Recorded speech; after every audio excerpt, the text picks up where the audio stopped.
Noong panahon na ginintuan at masagana pa para sa aming mga traditional artist o kamay lang ang gamit sa paggawa ng sining, masagana pang industriya ng de-manual na gawaing billboard o posters ng mga pelikula, mapa-local or foreign. Naalala ko pa noon na dalawa ang owner type chip ko at nabili ko ang lupa na tinitirahan namin. Halos mag-agawan ng mga may-ari ng sinehan sa amin para lang mauna sa pagpapagawa ng ilalapat ng mga posters ng mga ipapalabas pa lang na pelikula. Ang kwentong ito ay maaaring may kakaparehas sa isang punto ng buhay mo. Ito ang John Mike's Hidden Stories. Pero di katagalan ay nauso ang mga deprangkisa o maraming sinehan, pero isang kumpanya lang ang may-ari. At kada isa sa kanila, kundi may sariling printer ng tarpaulin, ay nag-hire ng digital printing services. Unting-unting humina ang industriya namin dahil sa literal na litratong inilagay sa malaking canvas ang ipinantapat ba naman sa amin.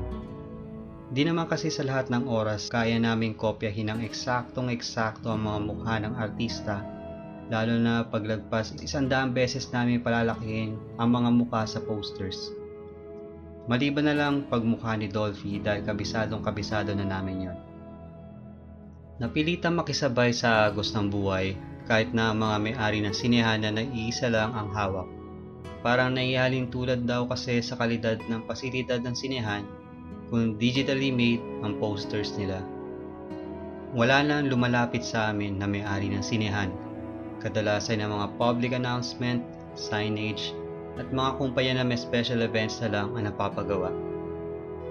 Ang masama pa nito ay dahil wala kaming mukhang ipipinta, ay mas mababa ang bayad sa amin sa pagpapagawa ng mga ito. Lumipat ang iba sa amin sa pagiging painter ng mga jeepney, tricycle at minibuses sa Cavite. Pero matumal din ang mga yon at marami na rin sila mga kaagaw. Napenta ko ang karamihan sa mga nabili ko nung kalakasan pa ang industriya namin. Wala na ang mga sasakyan, karamihan sa appliances, pati ang mismong bahay at lupa na nakuha ko.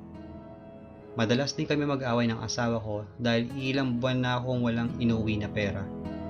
Wala akong magawa dahil ito lang talaga ang kakayahan ko. Di ako nakapagtapos ng high school at wala naman akong kamag-anak na mas may kaya pa sa akin.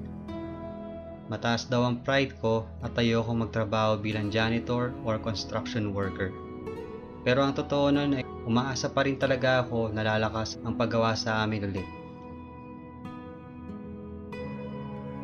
Dahil dito ay sinabi ng asawa ko na isasama niya sa probinsya nila ang mga anak namin hanggang sa magising ako sa katotohanan na dapat ko nang kalimutan yon at maghanap na ako ng ibang trabaho. Naawa ang amo ko at ginawa niya akong caretaker ng isang maliit na bahay na ginawa nilang imbakan ng mga gamit na pwede pang gamitin balang araw. Nag-iisa lang ako parati dito at ang tanging libangan ay maliit na radyo na kaisa-isang naipundar ko na hindi ko ibinenta. Medyo malapit lang din ito sa dating lupa na pag-aari ko. Kaya nakikita pa rin ako ng mga dati naming kapitbahay at di ko maiwasang mapansin kung paano nila ako tignan at pag-usapan. Ang dating sa kanila na nangyari sa amin ay ito ang resulta ng di ko pagiging mabuting ama. Kahit na ginawa ko naman ang lahat para buhayin at iparamdam sa kanila ang karangyaan.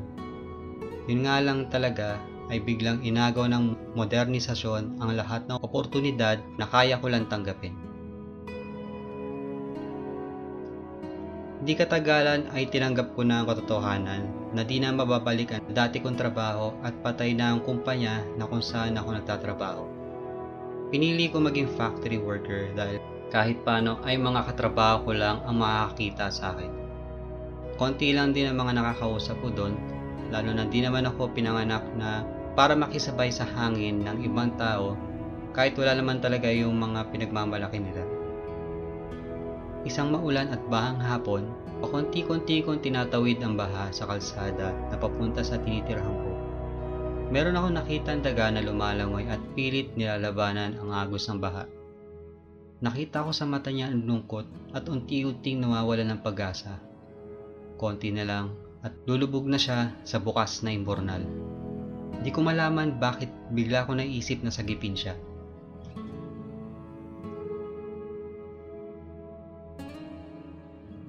Siguro dahil nakita ko ang sarili ko sa kanya. Konti na lang talaga, kundi lang naawa ang employer ko sa dating pinapasukan ko ng pintahan na posters ay baka tuluyan na akong nilamon ng agos ng panahon. Katulad ako ng daga na ito na hindi dinisenyo para magkaroon ng kakayahan na di maapektuhan ng agos ng buhay. Inuwi ko siya at nilagay ko siya sa aquarium na walang laman. Napapalibutan ito ng mga kagamitan namin dati sa pagpipinta ng posters. At halos lahat ng gamit ay mayroong pangalan. Patunay na marami dati ang nagtatrabaho sa malaking kwarto na isang bumbilya lang ang nagbibigay ng liwanag. Binigyan ko ang daga ng hati ng hapunan ko ng gabing yon. Pinapanood ko siya kung paano niya patuyuin ang sarili niya. Habang nakikinig ako sa radyo ng programa ng paborito ko na DJ simula ng high school pa lang ako. Bago ako matulog ng gabing yon, ay sumilip muna ako sa labas kung humulas na ba ang baha.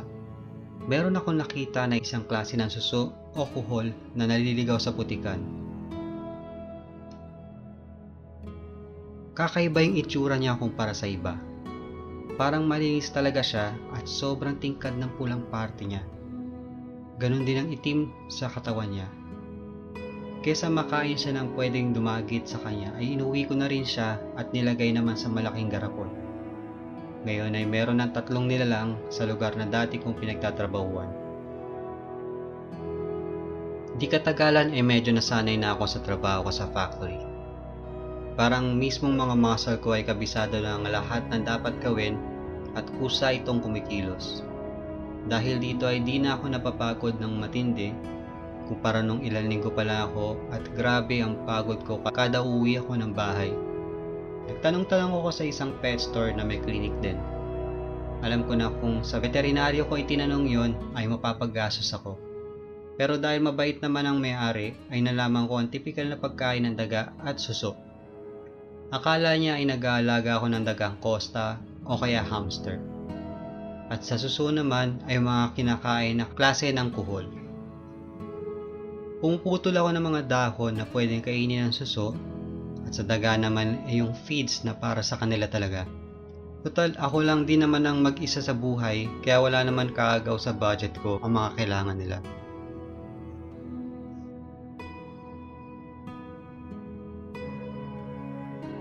Isang hapon habang papasok pa lang ako sa bahay galing sa trabaho, ay bigla ako naisipan na bisitahin ang isa sa mga anak ko. Ang isa sa kanila ay may anak at pamilyado na. Nagulat ako at di ako handa para ipaalam sa kanila ang sitwasyon ko. Lalong-lalo na kung sino lang ang mga kasama ko sa tinitirahan ko. Bago ko sila pinapasok ay sinabi ko muna na aayusin ko muna yung loob dahil makalat at di ko na masyado naasikaso ang tinitirahan ko. Mga 10 minuto lang ang lumipas ay pinapasok ko na sila sa loob. Meron silang pasalubong na pagkain sa akin at pinakilala niya ang apo ko sa akin. Nakakatuwang isipin na kahit paano ay meron siyang namana ng konti sa itsura ko. Sa kasarapan ng usapan ay bigla ako nakarinig na nahulog at nabasag. Tumakbo agad ako dahil sa kwarto yun na madalas ako natutulog. Nakita ko na lang ang basag na garapon kung saan nakalagay ang suso na isa sa mga kasama ko. Muntik ng tapakan ng apo ko ang kawawang munting nilalang. Buti na lang ay nakuha ko agad siya at sinabi ko sa kanya na inaalagaan ko yon. Pati rin yung daga na alaga ko ay muntikan nilang hampasin ng tubo. Sinabi ko agad sa kanila ang katotohanan. Alaga ko yung dalawa na muntikan na nila patayin. Sa mga bata ay parang wala lang sa kanila ang mga nalalaman nila. Pero sa mga anak ko ay tinitigan nila ako na parang nangmamata ng kapwa.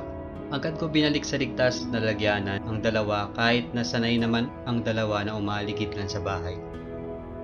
Sa di ko malamang dahilan ay bakit kailangan pa madulas ng dila ng isa sa mga anak ko at aksidente niya nasabi sa mga dati naming mga kapitbahay ang mga inaalagaan ko.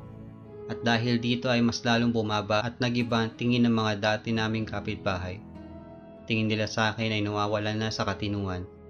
dahil ang mga typical na peste lang sa buhay ng tao ay tinuturing ko ng kasama ko sa buhay.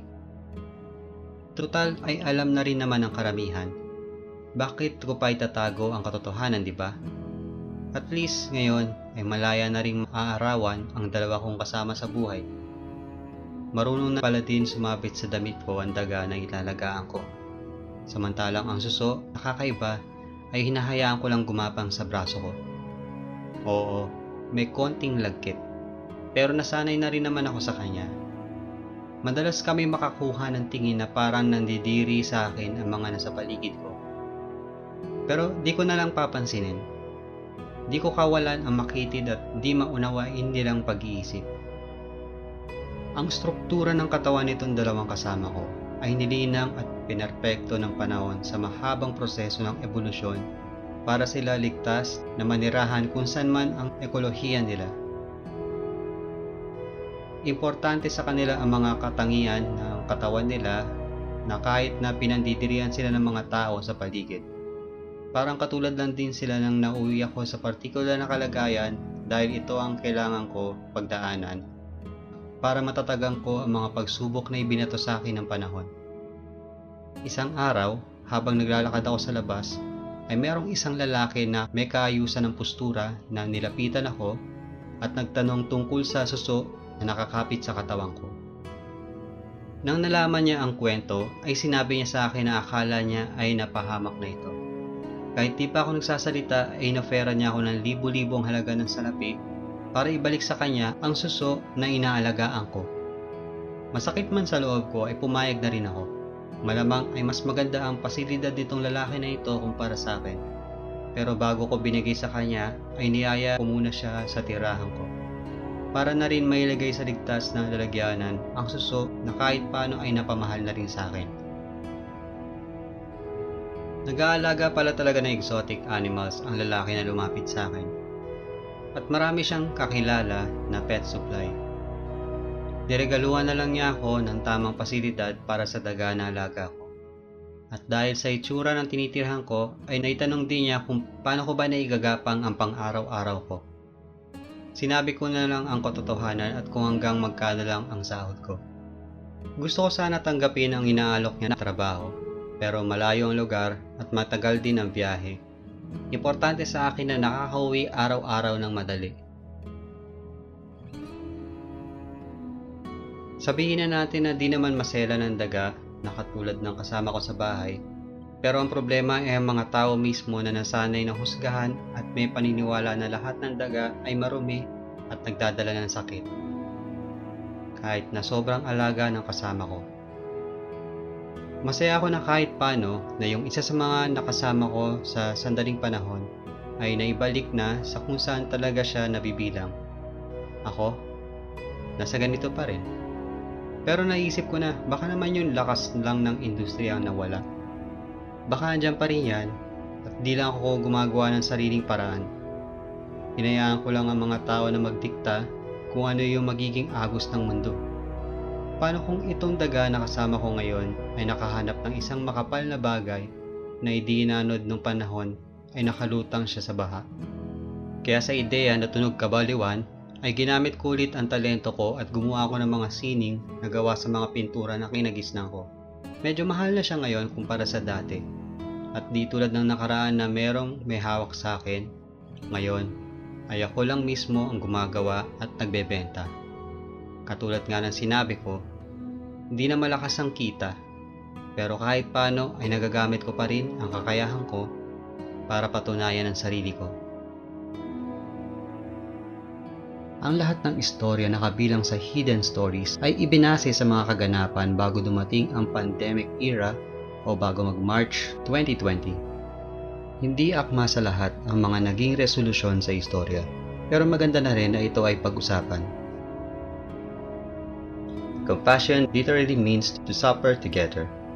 Among emotion researchers, it is defined as the feeling that arises when you are confronted with another's suffering and feel motivated to relieve that suffering. Compassion is not the same as empathy or altruism, though the concepts are related. While empathy refers from generally to our ability to take the perspective of and feel the emotions of another person, compassion is when those feelings and thoughts include the desire to help.